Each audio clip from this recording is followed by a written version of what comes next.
निवडणूक दोन माजी आमदार विरुद्ध आजी आमदार यामुळे झाली रंगतदार। चंद्रपूर जिल्ह्यातील राजुरा नगर परिषदेची निवडणूक दोन माजी आमदार विरुद्ध आजी आमदार यामुळे रंगतदार झाली आहे। या निवडणुकीसाठी शेतकरी संघटना आणि काँग्रेस यांनी युती करत भाजप समोर आव्हान उभं केलं आहे।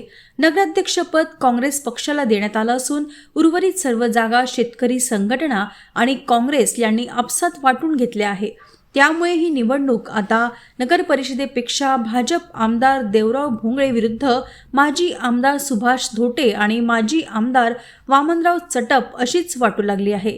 दिल्लीपासून गल्लीपर्यंत भाजपची सरकार असल्यामुळे या सरकार विरोधात आम्ही एकत्र आल्याचं काँग्रेसचं म्हणणं आहे, तर दुसरीकडे भाजप आमदार देवराव भोंगळे यांच्या मते त्यांनी गेल्या वर्षभरात राजुरा शहराच्या केलेल्या विकासामुळे विरोधक धास्तावले आहे आणि याच भीतीपोटी काँग्रेस आणि शेतकरी संघटना हे पारंपरिक विरोधक केवळ सत्तेसाठी एकत्र आले आहेत। नाही, पहिल्यांदा आम्ही शेतकरी संघटना आणि काँग्रेस एकत्र नाही आलो। 2001 मध्ये सुद्धा आम्ही शेतकरी संघटना आणि काँग्रेस मिळून लढलो। त्यावेळेस नगरविकास आघाडी स्थापन केली होती आणि तेव्हा 17पैकी 16 आमचे सदस्य मिळून आले होते। यावेळेस सुद्धा शेतकरी संघटनेचा पारंपरिक शत्रू असला तरी दिल्लीपासून तर गल्लीपर्यंत भाजपाचं सरकार नावाचं जे सरकार आहे त्याच्या विरोधात लढाई करण्यासाठी आम्ही एकत्र आलो। मुख्य मुद्दा आहे सरकार आहे ते भाजप तिथून इथपर्यंत असल्यामुळे आम्ही या ठिकाणी एकत्र येऊन लढतो। म्हणजे राजुरा शहराच्या सर्वांगीण विकासाला दिशा देणारी असणार आहे।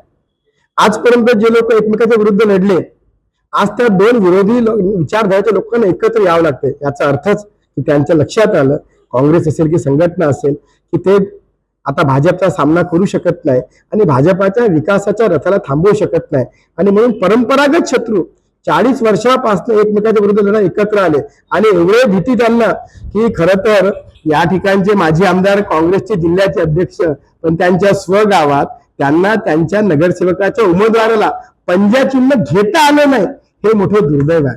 खरं तर ही निवडणूक ही विकासाची निवडणूक आहे आणि मी या राजुरा विधानसभेच्या जनतेचं मनापासून आभार व्यक्त करतो की त्यांनी मला विधानसभेत पाठवलं।